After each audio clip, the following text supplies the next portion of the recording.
and Cynthia Wesley, 4 little girls who were attending Sunday school 49 years today at the 16th Street Baptist Church, who were blown apart by the KKK, fighting for our right to vote, to register, and to get a quality education.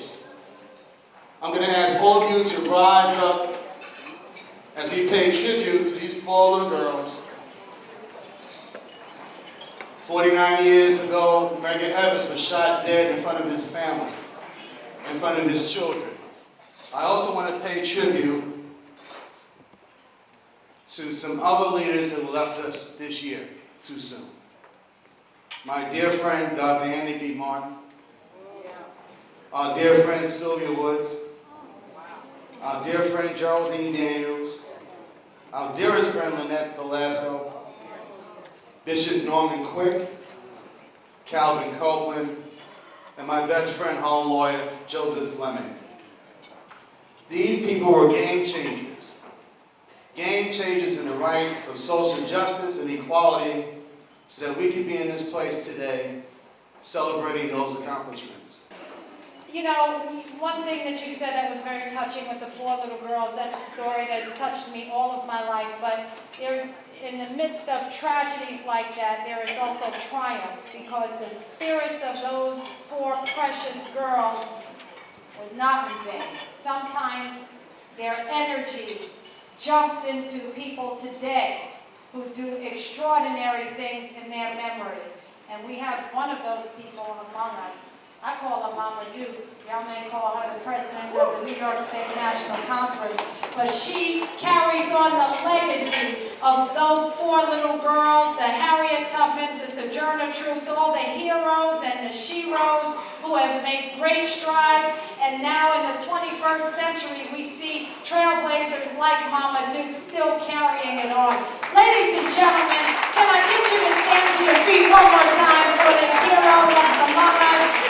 Mallow, Hazel, Dukes, respected, eternal, sister girl, sister Lynn friend, and Madam President of the New York State Congress. Thank you very much to Reverend Johnson and all other ministers in the House, elected officials, to this great flagship branch, Mid-Manhattan, under the leadership of Jeffrey Eaton. It's my branch, but I have to give you some history. When this branch had lost some of its early founders, a friend of mine who was retiring, and I had worked with her and saw her energy, and I said she couldn't. She said, "What should I do?" I said, "You just follow my leadership." And that she did do. And this is why Jeffrey, who after Billy did something that most of us don't do. That was planned in succession. When Billy got so, she said to me, "I'm not keeping it long." She had Jeff in place. Jeff had been everywhere that Billy, wherever the NAACP, whether it was national, regional, whatever, Jeff was there learning. And so you see when we talk about bringing another generation around, that's what's happening when he said to Attorney Sweetie to take her place.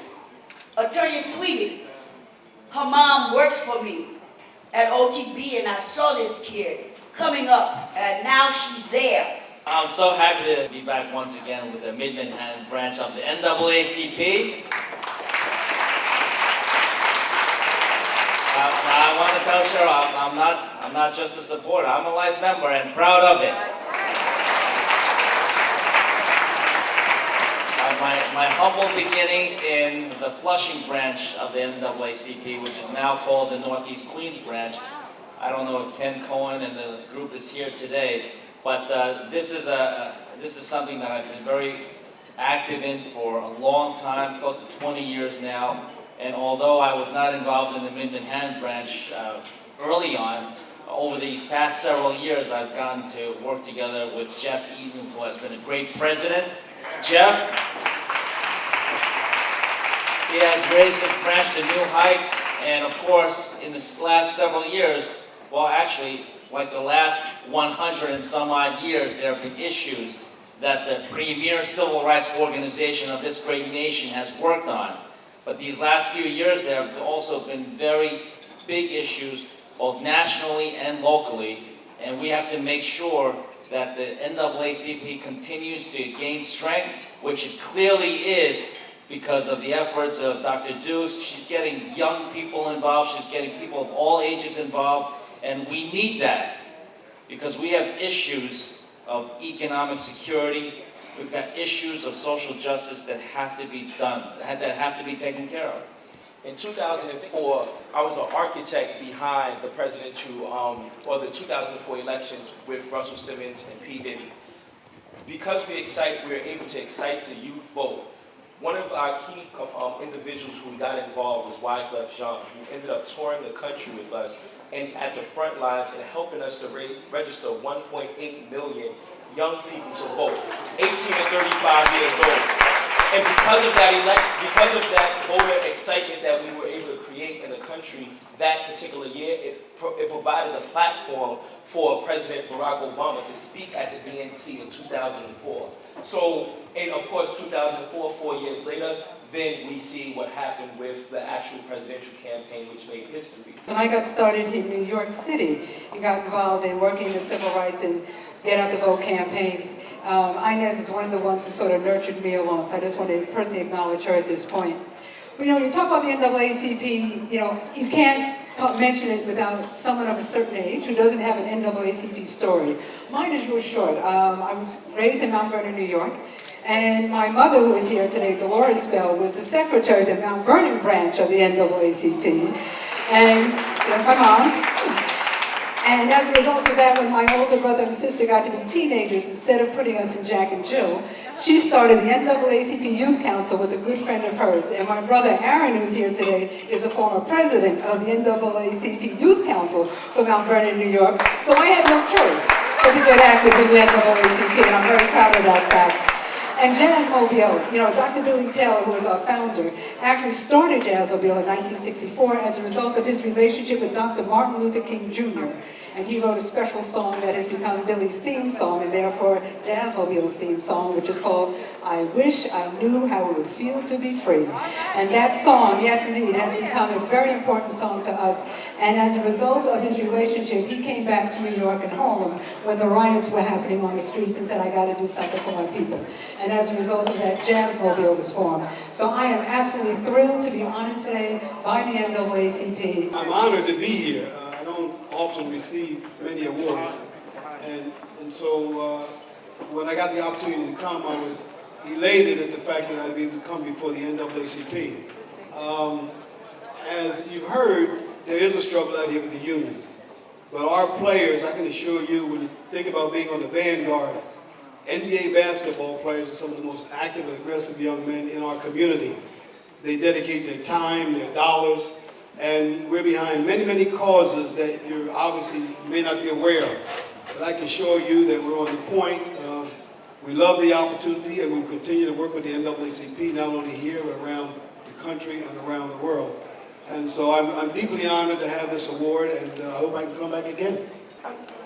We are honoring Willie Walker for a Lifetime Service Award, the General Manager of Adam Clayton Powell Jr., Harlem State Office Building, in gratitude for your devotion, your patience, which has always been given unconditionally. Thank you so much for the service that you do for our community. Thank you. I was born in Birmingham, Alabama, so when you talk about voting, I was a part of a segregated society where my father had to pay a poll tax. And he had to pass a literacy test to vote. And He's just not sure that his vote meant anything at the time. When you talk about the 4 young girls, we lived maybe 2 miles away from the bombing. So I understand the organization of the NAACP really didn't start in our community until the NAACP came. We had ministers talk about protesting, talking about marching, but when the NAACP came in, they organized, as they always do, and when they organized, they made a difference. And the difference remains today. What we see today, our voting, and an African-American president, that is the hard work that the NAACP laid down years and years ago. And that's the fruit of our labor. We must always remember, we make change through vote, and through vote infiltration into the system, we'll always make a difference. I want to tell you that it's will hold a special place in my office. I often put my NAACP awards on the front of my office, on the front of the desk, so when people walk in, they know what I'm about and where I stand. So I'm also a proud card-carrying member of the biggest and baddest, boldest, most talked about, most discussed civil rights organization of our time, and that's the National Association for the Advancement of Colored People. I have to say that I want to also thank the Mid-Manhattan branch because they took a bold stand, a bold and right stand this year in helping out the Wadley Middle High School, And you know, doing what's right is never easy.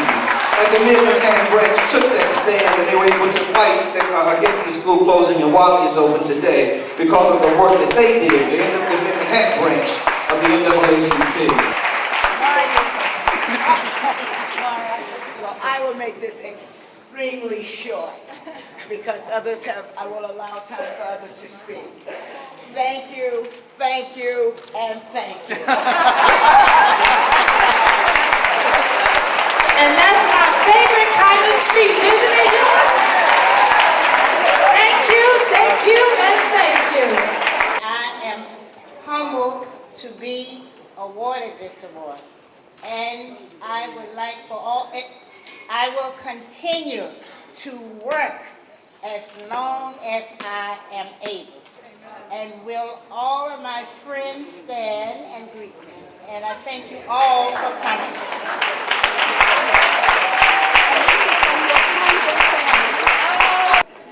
I'll make this very short. Marty took my words. Thank you, thank you, thank you.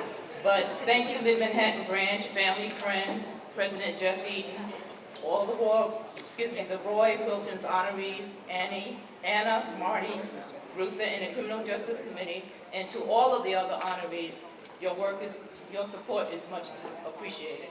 Thank you so much.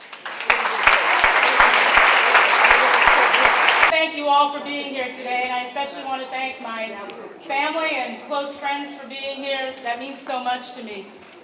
I've been a lifetime member of this branch. I'm the chair of the Criminal Justice Committee, and people have said to me recently, why are you involved in this organization? And I say it's because it's about civil rights for everyone. For everything else we do, thank you, President Eaton. Thank you, my Criminal Justice Committee. Thank you all for being here today. I am so deeply humbled and honored, and I gotta tell you, this is the first award of my life, so it makes it so special. Let's stand up. Let's give her a stand up. Stand up. History is made when you pay attention. And the NAACP has made a lot of history. 103 years worth of history of breaking glass ceilings, opening doors of opportunities for everybody, no matter what color, creed, skin, or religion.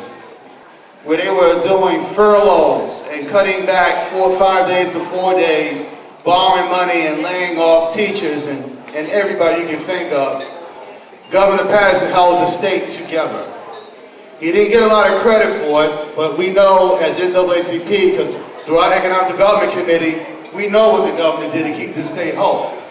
But I'm not going to give you a long speech. I'm just going to introduce you to my best friend, dear friend, our Governor, David A. Patterson.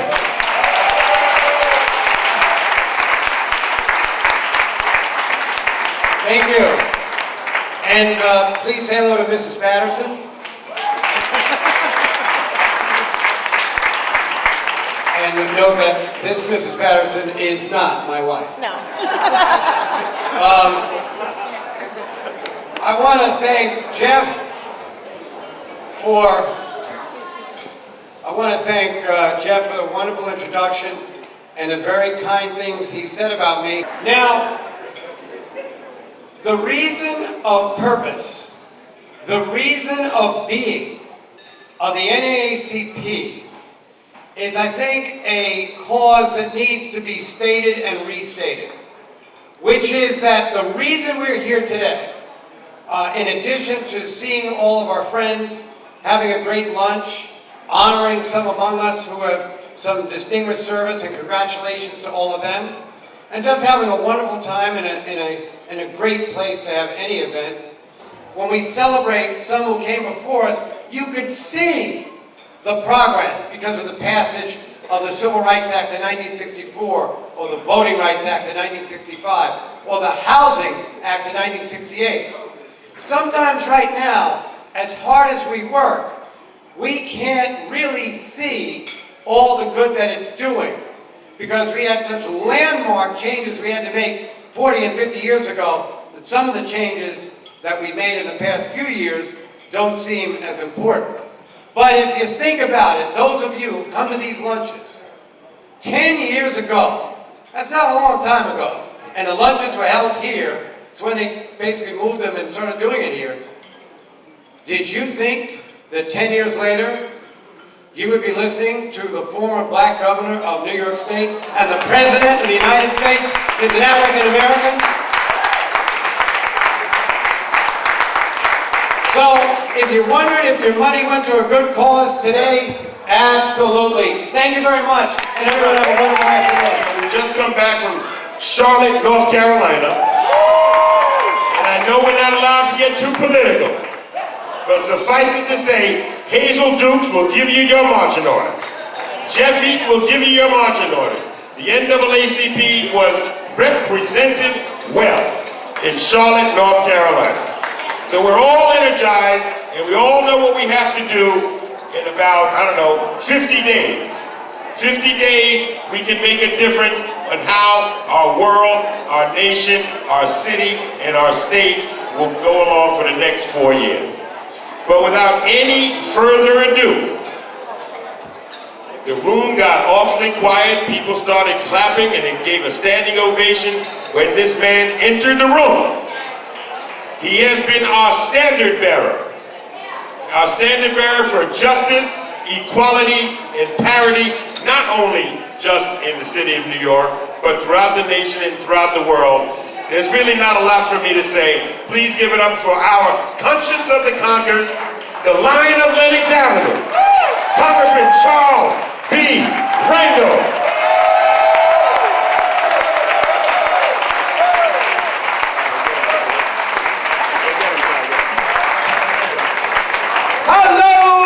NAACP. Let me thank all of you first for the great job that you did in supporting me in this last election. It was unexpected that my opponent was not only on the west side, but Santo Domingo and all parts throughout the United States. It was a lot more difficult than I thought it would be, but I do want to thank all of you for the heartwarming support that you've given to me. Thank you so much. And at the helm of my office, of course, most of you know, is Jeff Eaton, who guides me through so many of the problems that we face in all parts of the district, as well as provide the leadership for the great NAACP. I'm so proud of him no matter what endeavor he is. And I would want you to know, Jeff, if they ever start talking badly about you, you tell them, go to the record, and your name will be in the House of Representatives straightened out. Good to see Roscoe Brown here, and Billie Holiday, so many of my old friends. I know you have that plane to fly back. And it's always good. I hear my sister, I can't see her, but I know Hazel Boots is here now. he's here. Do you remember the time when Keith Wright was only Bruce Wright's son? Do you remember the time when David Patterson was just Basil Patterson's son? We've come a long way, and I know that David is back there, and I just want to let him know that there's not a day that he's not involved in anything that I don't feel so very, very proud. I don't know where he's going next, but based on the record that he's established wherever he goes, I get the impression, and I think you agree, he can go wherever the hell he wants to go, because he's just that great, he's just that good. And of course, I thought I heard Keith Wright introduce himself as the Assemblyman, but he's got so many titles. He is the Democratic County Leader, and he's also our State Democratic Leader. And with all that down, all it means is don't mess with Keith Wright. Now I turn it over.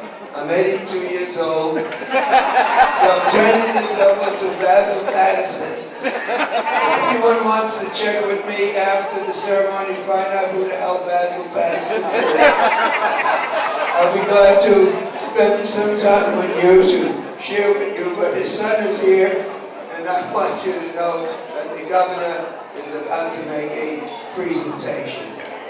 I'm so honored to be with you, always there.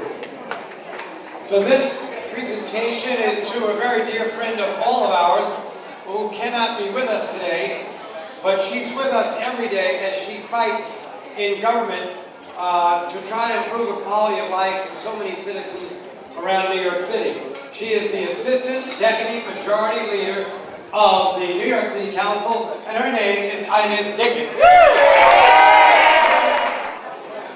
We cannot be here this afternoon to accept this award. I don't know where she is. Maybe she's in the Middle East trying to straighten that place out. Maybe she's in Iran trying to disconnect the nuclear weapon. But wherever the most difficult problems are, she is. And she has asked that her award be accepted by Congressman Charles Rangel. I don't think that you needed me. You could have just read the award, cut out the middleman, and we can all get out of here sooner.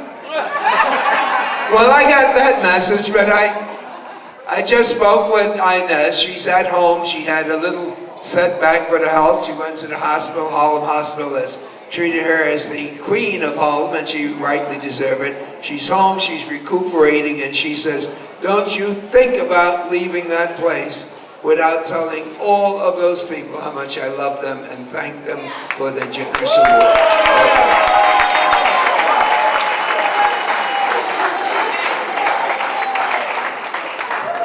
Let's give her a standing ovation because she represents us. This is our young people.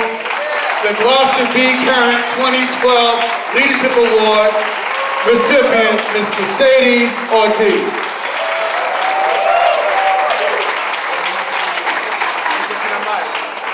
Good afternoon, everyone. My name is Mercedes Ortiz. I am president of the Mid-Manhattan Branch Youth Council.